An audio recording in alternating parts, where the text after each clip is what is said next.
Students, आज हम कक्षा 8 पाठ्यक्रम के पाठ नंबर 4 दीवानों की हस्ती नामक पाठ पढ़ेंगे, जिसके रचयिता श्री भगवती चरण वर्मा जी। भगवती चरण वर्मा जी ने अपनी इस कविता में एक कवि के मस्तमौला होने की बात कही है। सबसे पहले मैं इस कविता को पढ़ूंगा, उसके बाद आपको इसमें 6 चरण या 6 छंद है। प्रत्येक छंद का मैं आपको अलग अलग भावार्थ बताऊंगा। प्रश्नोत्तर और भावार्थ आपको लिखित रूप में भी प्राप्त होंगे। तो सबसे पहले पढ़ते हैं कविता दीवानों की हस्ती।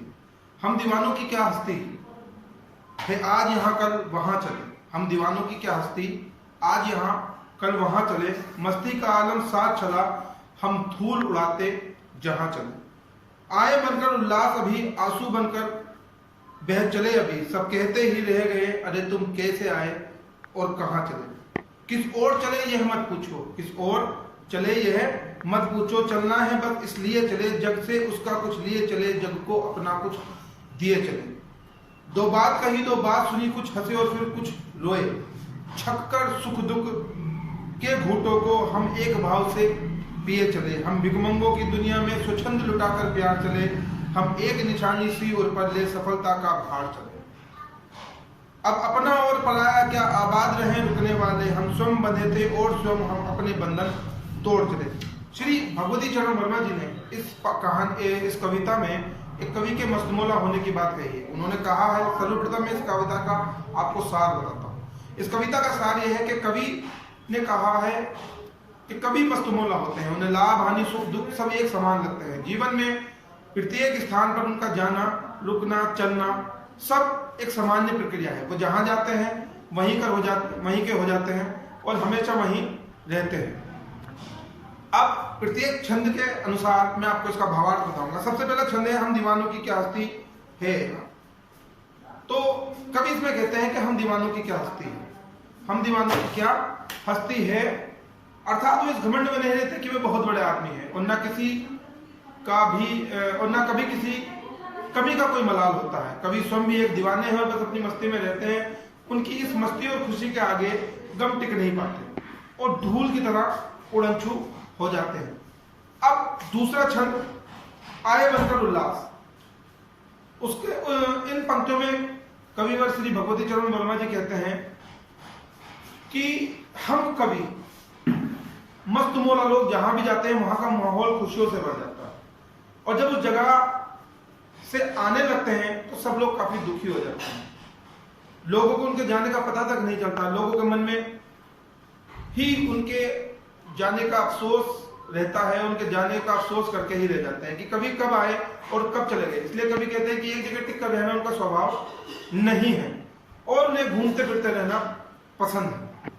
अब तीसरे छंद में कवि कहते हैं, मुझसे मत पूछो कि मैं कहाँ जा रहा हूं, मुझे तो बस चलते रहना है इसलिए मैं चला जा रहा हूं। मैंने इस दुनिया से जो ज्ञान प्राप्त किया है उसे बाकी दुनिया के बांटना चाहता हूं, ताकि इस दुनिया का ज्ञान कभी एक जगह रुक कर ना रहे और हमेशा वो ज्ञान सबको मिलता रहे। कवि ने यहाँ पर ज्ञान की बात कही क्योंकि जब लोग घूमते हैं फिरते हैं विचरण करते हैं, प्राचीन काल से ही हमारे ऋषि मुनि पहाड़ जंगल नगर शहर ग्राम चारों ओर विचरण करते थे। उसका कारण यह नहीं होता था कि उन्हें एक जगह रुकना नहीं था। उनका इसका मूल कारण यह था कि तमाम ब्रह्मांड ज्ञान का ही एक भंडार है और चारों ओर से उन्हें ज्ञान एकत्रित करके जन सामान्य तक पहुंचाना है। इसका चौथा छंद शुरू होता है। तो कविवर श्री भगवती चरण वर्मा जी कहते हैं कि वो जहां भी जाते हैं लोगों से खूब घुल मिल जाते हैं, उनके सुख और दुख बांटते हैं। कवि के लिए सुख और दुख दोनों भावनाएं एक समान है, इसलिए वे दोनों परिस्थितियां शांत रहकर सहन कर लेते हैं। इस तरह कवि अपने मार्ग पर चलते हुए लोगों का सुख दुख बांटते हैं और एक समान ढंग से इन परिस्थितियों को ग्रहण करके आगे बढ़ जाते हैं। कविता का पांचवा छंद, आज का समाज या प्राचीन समाज या जो आधुनिक समाज है, सभी में प्रत्येक दृष्टिकोण से नए नए तरीके के अलग अलग तरीके के लोग रहते हैं और स्वार्थी लोग उसमें सर्वाधिक मिल जाते हैं। सबसे ज्यादा स्वार्थ घर और परिवार में मिलता है, उसके बाद आस पड़ोस और समाज में।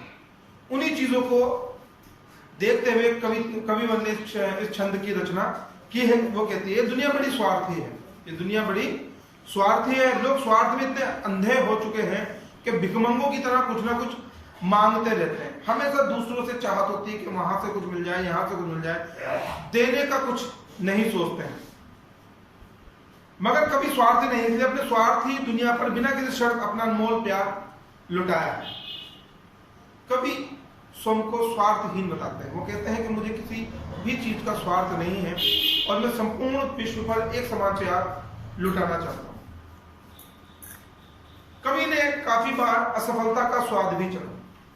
प्रत्येक व्यक्ति हमेशा सफल नहीं हो पाता है, तो कविवर भी एक सामान्य व्यक्ति है। वह खुद को सामान्य व्यक्ति बताते हैं, क्योंकि पहले छंद में उन्होंने बताया था कि वे कोई हस्ती नहीं है और घमंड और बड़े आदमी होने के बात से वो काफी दूर है। तो वो कहते हैं कि जीवन में काफी बार असफलता का स्वाद भी चखा है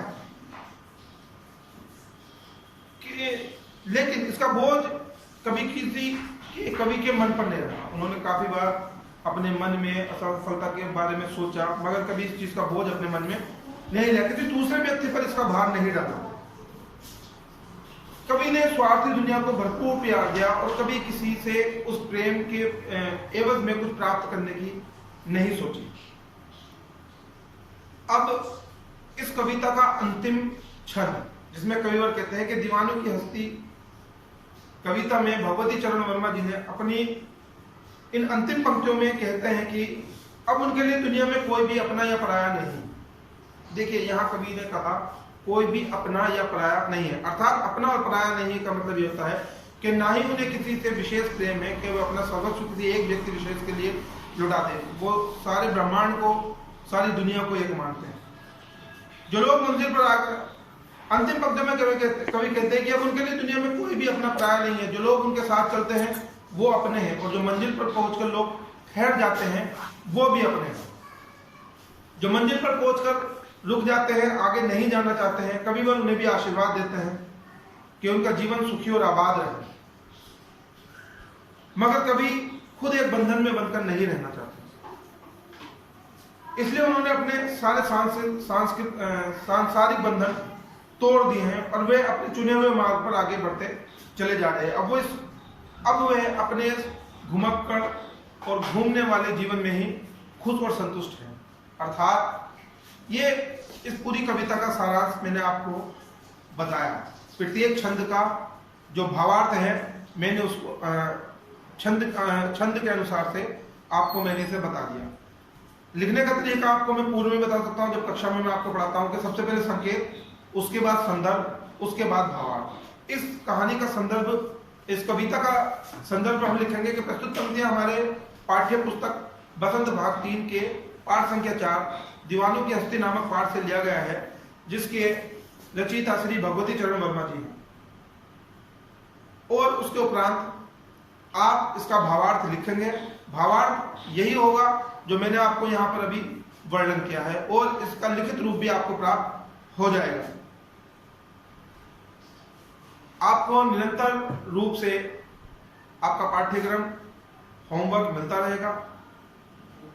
जिस प्रकार इस वक्त संपूर्ण विश्व में एक वैश्विक महामारी, जिसे कोरोना कहते हैं या कोरोना वायरस से तमाम दुनिया इस वक्त परेशान है, उसके लिए कोई विशेष अभी तक वैक्सीन का शायद इजाद या जिसे कहते हैं कि इजाद या इन्वेंशन नहीं हो पाई है। तो आपसे सभी से है कि इसके मूल रूप से जितना हो सके सोशल डिस्टेंसिंग बनाए रखें, मास्क पहने, घर में अगर 2 पल के लिए भी आप बाहर जाएं, कम से कम समय के लिए बाहर जाएं, तो अपने हाथों को 20 सेकंड तक धोएं।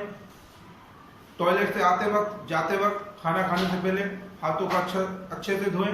साफ रहें, स्वस्थ रहें, शुभ रहें। आपका दिन शुभ हो।